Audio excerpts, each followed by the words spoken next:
Welcome, gun runner.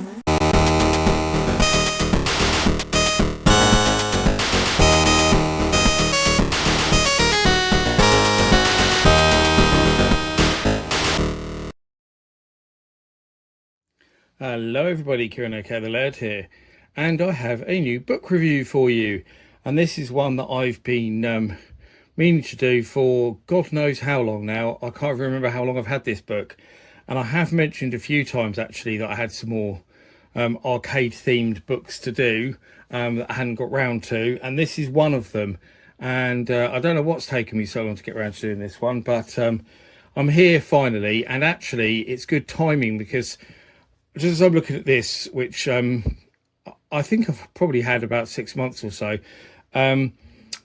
I got this cheap. It was in the sale on Amazon, and I've just discovered recently that they're doing a new version of this book. So no doubt that's probably one reason why the old one was on sale. I can't remember how much I paid for it, but it's certainly a very good price for the size of the book. And this, as you can see, is Supercade, and it's a bloody huge book, as you can see there by the spine alone.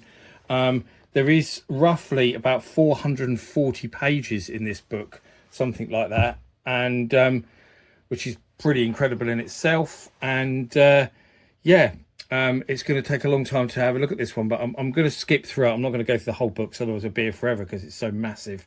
But yeah, the new version, so I hear, which will be the same year. I say the same year because it covers 1971 to 1984. So it's supposed to cover the so-called golden age of video games, as they say in America, which covers 1971 from sort of when it started to the crash, or the end of the crash, really, 84. There is some European stuff in here as well, your British stuff really, but not much. It is quite US centric, as you'll find out. He did follow it up with another book which went from 1985 I think through to like 2000 and something. I don't have that book, but I must pick it up so we can have a look at that too. And the new version is a special edition of this book, which adds, apparently it takes you to over 500 pages, so it probably adds about 60 70 pages, I would estimate, judging on the size of this one. I'm guessing they'll just up the amount of games that they cover in this. But although it's called Supercade, and it does say visual history of the video game age, Supercade makes you think it's arcade centric. It is mainly arcade, but it does cover home systems of that time as well as home computers, actually, not just consoles and computers, which is kind of cool as well. So we'll go into the start of the book anyway. I think I might have to zoom out the camera a little bit because I think it's going to be difficult otherwise. So we'll start it off, and you'll see it says Van Burnham on the cover as the writer. He was more like the guy who came up with it, because actually in the contributors you'll see lots of notable names of writers that you'd probably recognise, and consultants as well. I mean, you've got Ralph H. Baer listed in there, Warren Davis, Keita Lyda, my good friend Leonard Herman's there on the writers as well. There'll be Ryan Lockhart. There's lots of people you will recognise who helped write this book. So loads of people. So then there's lots of thanks as well, because it was a Kickstarter. So lots of the people listed will be people who backed it on Kickstarter. There's your intro, and then it goes into your contents. And there's a very, very long contents broken down by year. So I actually skipped some of it, but 1984 is obviously the smallest year because not as much happened in that year, with it being the sort of culmination of the crash in America. Obviously there's not much for the early years either. Sort of gets big about 1981 really, but it goes through all sorts of stuff. So this is going to be a really hard book to look at because it's so blooming big, and it's all glossy and it's all colour, so the pages are really, really slippy. The only legitimate use of a computer is to play games. Eugene Jarvis said that. The great man himself, who obviously founded Williams Electronics, well, not founded Williams, founded was it called Vid Kids, who did stuff for Williams Electronics, and he's still going with his company Raw Thrills, so still in the arcade industry. One sort of the only sort of legend from those days who is still making arcade games. It's a very awkward book to look at in many ways, but here's your forward from Ralph Baer, intro, etc. and I'll sort of try and give you a flavour of what the book's about.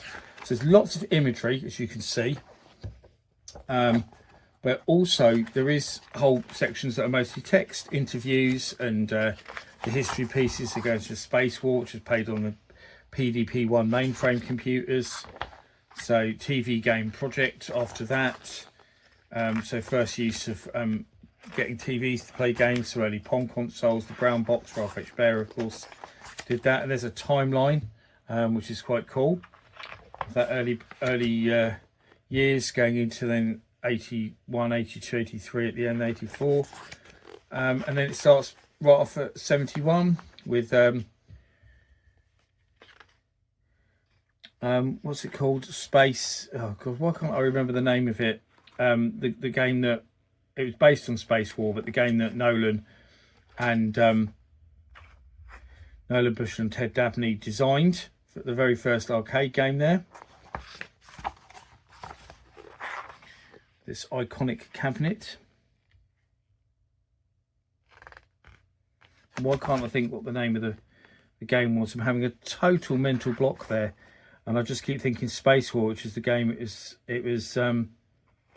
was based on, but Computer Space. It says it right across those pages there. God, that was really annoying me. It's Computer Space. So that was the first ever proper arcade game.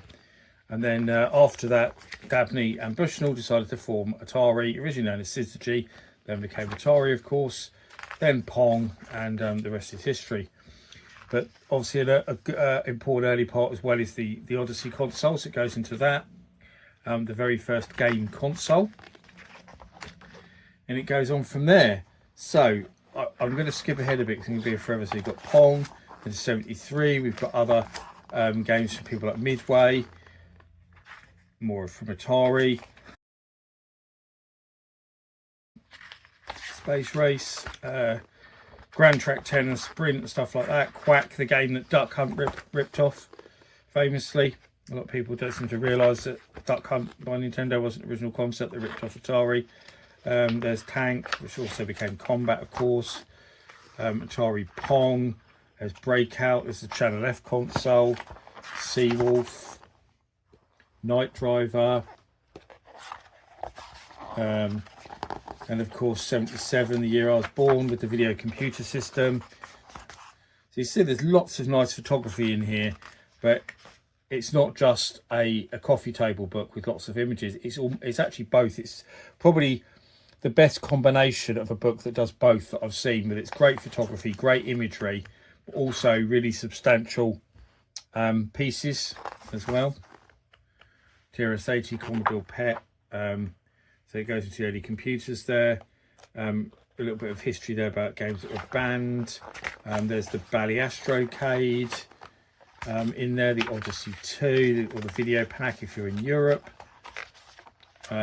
More arcade games. And of course the legendary Space Invaders, which changed it all. The Intellivision. Skipped far too far ahead there. There's the TI-99 computer, the Atari 8-bit computers in there. More games like Atari Basketball, Galaxian, Lunar Lander. So lots of very famous arcade games. Pac-Man, of course.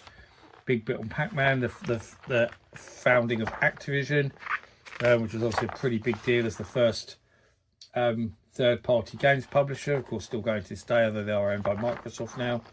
There's Atari's Battlezone. Lots of stuff from Vector Games. There's Berserk and Carnival, Centipede. There's Pac-Man, Missile Command.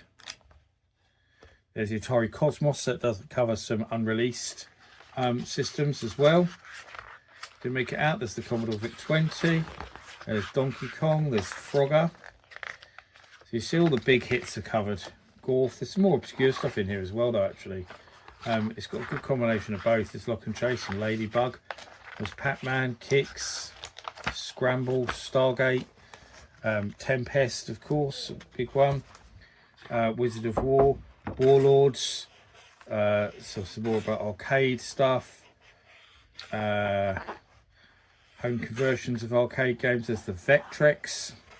Big favourite of mine. I love my Vectrex. The Commodore 64. Donkey Kong Jr. Kangaroo, Jungle Hunt, Mr. Do, Moon Patrol, Pole Position, Qbert, Popeye.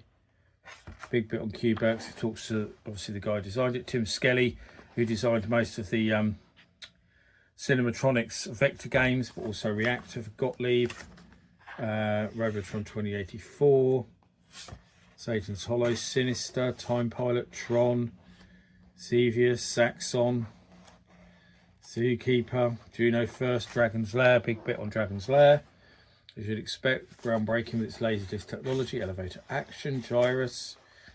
You see there's so much in this book. There's Mario Brothers, just so much to go through. Spy Hunter and Star Trek, Star Wars, Track and Field.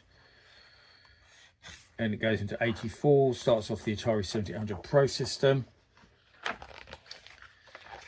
There's the Famicom, the SG-1000's in here as well. There's the Apple Macintosh, 720 by Atari, Excite Bike, Karate Champ, iRobot, the first 3D arcade game, which of course has just been revived by Atari. They've just done a new version with Jeff Minter. Marble Madness, Pac-Land,